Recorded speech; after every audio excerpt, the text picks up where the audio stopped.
c'est le moins cher.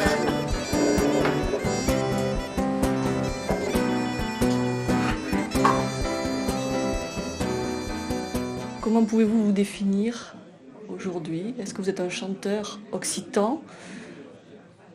Ben, chanteur occitan, disons, je chante en occitan. Bon, en fait, parce que j'aime pas trop les étiquettes. Par exemple, quand Johnny Hallyday chante, loin de moi le désir de me comparer à lui, hein. Mais quand Johnny Hallyday chante, on ne dit pas c'est un chanteur français, on dit c'est un chanteur. Bon. Alors moi, je suis un chanteur qui chante en occitan, voilà. Et aussi qui chante un petit peu en catalan, un petit peu en espagnol, en castillan, et un petit peu en français. Ça m'arrive aussi.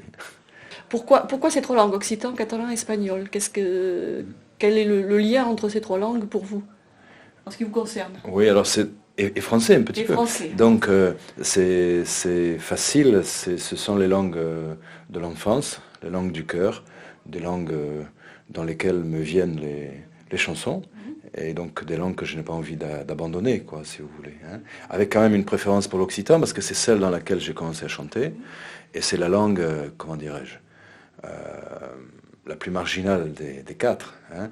Et c'est une langue que j'entendais dans ma famille, comme les autres d'ailleurs, et c'est celle que j'ai voulu défendre d'abord parce que la plus menacée, et aussi celle qui me plaisait le plus quand j'étais adolescent.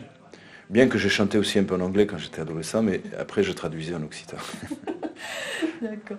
Alors, quel est cet occitan? C'est du languedocien? Vous êtes originaire d'où? Alors oui, c'est du languedocien. Bon, disons, c'est l'occitan de mon père, quoi, si vous voulez.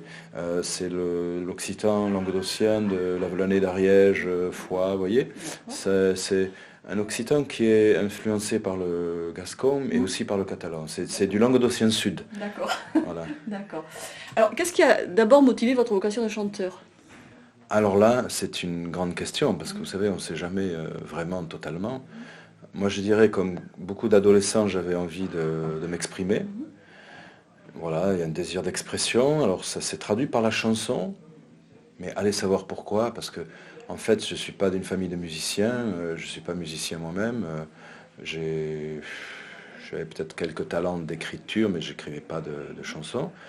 Et puis, je crois que c'est parce que je me suis intéressé à l'occitan, j'ai entendu des chanteurs occitans comme Marty, Patrick, Masdebreich, Delbo, qui chantaient en gascon, en Gascogne à l'époque. Et j'ai entendu des chanteurs catalans aussi, comme Lluís Llach, Maria del Marbonet, Raimon. En plus, Raimon, c'est un gars qui est toujours de Xàtiva. Et Xàtiva, c'est à côté d'Alcoi, la ville en Pays Valencien, d'où est originaire mon grand-père paternel. Alors bon, il y avait, voilà, vous voyez, l'occitan, c'était mon papa, le catalan, c'était mon grand-père paternel. Donc il y avait de l'affectivité, de l'émotion dans tout ça. Et donc, je cherchais un moyen de défendre l'occitan. Et puis un jour, ah oui, Miquel Obaris, un poète gascon qui était au Cercle des Jeunes Occitans avec moi à Bordeaux, m'a dit, est-ce que tu pourrais jouer un peu de guitare derrière moi pendant que je dis mes poèmes? Alors voilà, c'est ce que j'ai fait. Et puis après, les autres jeunes là du cercle m'ont dit, mais pourquoi est-ce que tu chanterais pas une chanson pourquoi tu ne ferais pas une chanson, toi, occitane, occitaniste? Alors j'ai fait une chanson occitaniste en français d'abord, sur les 4 malheureux accords que je connaissais. Et puis après j'ai fait d'autres chansons en occitan, parce que les autres me poussaient, hein. Il y avait Bernard Molinier, il y avait Christian Bonnet aussi, et d'autres jeunes filles ou jeunes hommes, hein. On était au 25 bis rue Louis Liard à Bordeaux, c'était là où était le Cercle des Jeunes Occitans. Et alors j'ai commencé à chanter comme ça, pour nous, pour quelques veillées publiques que le Cercle a organisées. Et puis, en novembre 71, Marty est venu chanter au Grand Parc à Bordeaux. Et alors les autres m'ont poussé un peu en avant, ils lui ont dit, voilà, on a un copain là, Eric, qui chante. Et Marty m'a dit, si tu chantes petit, alors il faut que tu chantes, alors tu vas passer en première partie. Voilà, et ça s'est fait. Voilà. Une demi-heure avant, je ne le savais pas. Donc, c'est grâce à Marty. Oui, alors grâce, vous voyez, à toute cette constellation-là, et puis il y a eu le coup de pouce aussi de Marty, quoi, qui est venu entériner en quelque sorte quelque chose qui était en train de se construire. Arrancame le res que no som un malastre, petit dissolvre les pes que plombo un desastre penati da l'infern. Vous retracez le parcours que vous avez accompli ces dernières années. Oui, eh bien écoutez, en l'an 2000, avec Vicente Pradal et Jean-Raymond Gélis, nous avons monté un spectacle assez important qui s'appelle L'amour de loin. C'était la légende de Geoffrey Rudel, le prince de Blaye. Donc nous avons monté ça à la Mounède à Toulouse avec encore une fois l'aide précieuse de Christian Grenet et Geneviève Brun. Et avec pas mal de musiciens de Toulouse et d'ailleurs, nous avons créé un spectacle autour de la personne de Geoffrey Rudel. Et pour moi, ça a été une aventure collective formidable. Ça a été aussi une aventure personnelle, parce que là, j'ai vu que je pouvais chanter autrement, que je pouvais chanter différemment que ce que je faisais habituellement, et peut-être aussi, je le crois, chanter mieux. J'ai beaucoup appris avec Jean-Raymond Gélis, avec Vicente, avec d'autres personnes aussi, mais surtout avec eux.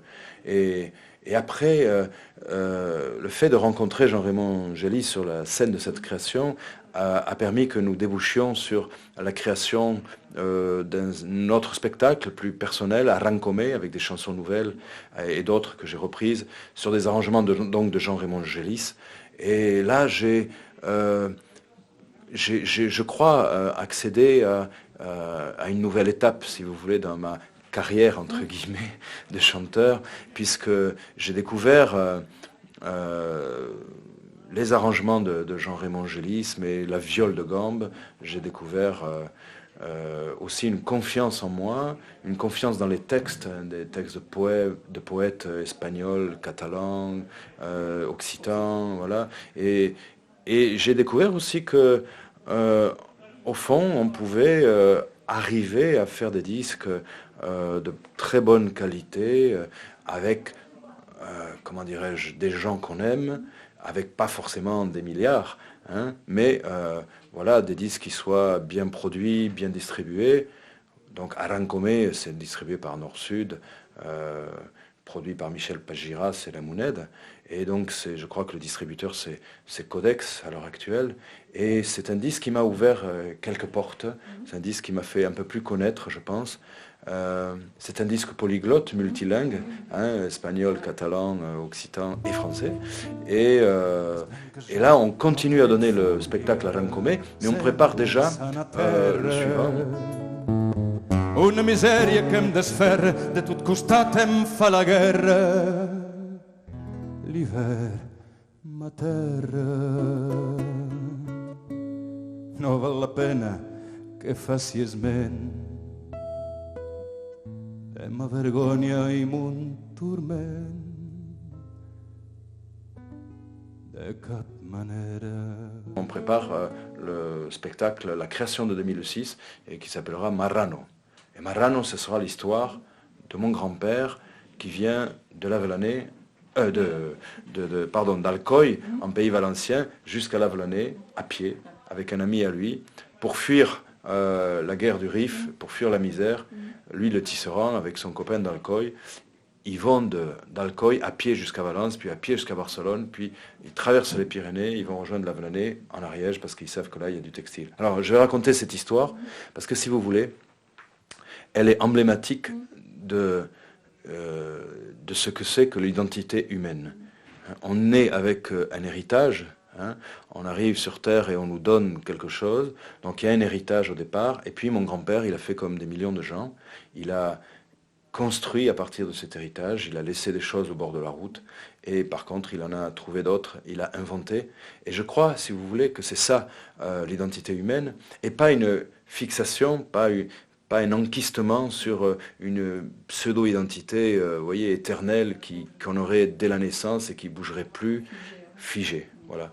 Et donc, je voulais raconter cette histoire, au fond, à la fois peu ordinaire et commune quand même, puisque c'est le lot, ça a été le lot et c'est encore le lot de beaucoup de gens, hein, d'exilés, bon, etc. Et lui, mon grand-père, il a su, avec toutes ses qualités et ses défauts, hein, il a su, comment dirais-je, voilà, il a su inventer sa vie.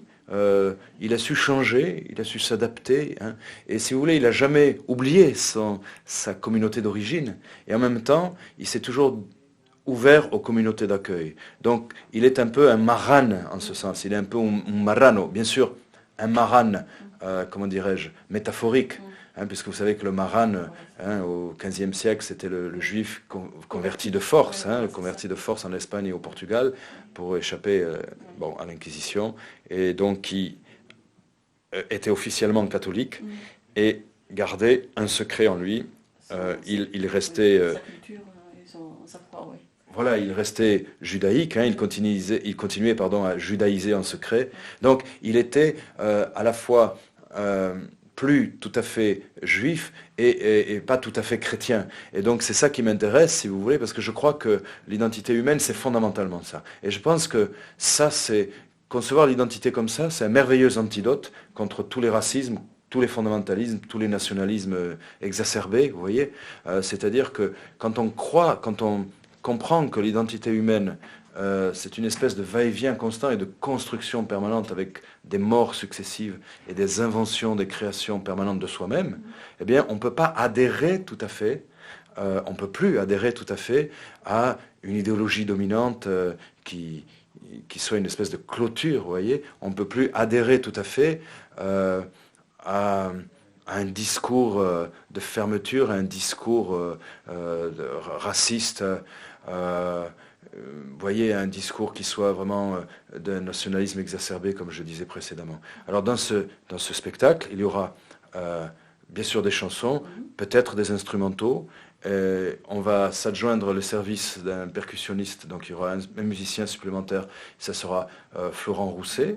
Et puis il y aura aussi un fil directeur, ce sera un texte dit, peut-être pas par moi, on verra, mais ce sera l'histoire de mon grand-père. Et donc un prétexte à, comment dirais-je, une débauche de langue, une débauche de styles musicaux variés, et j'espère que, aussi, pourquoi pas, une débauche de bonheur, en tout cas de bons moments.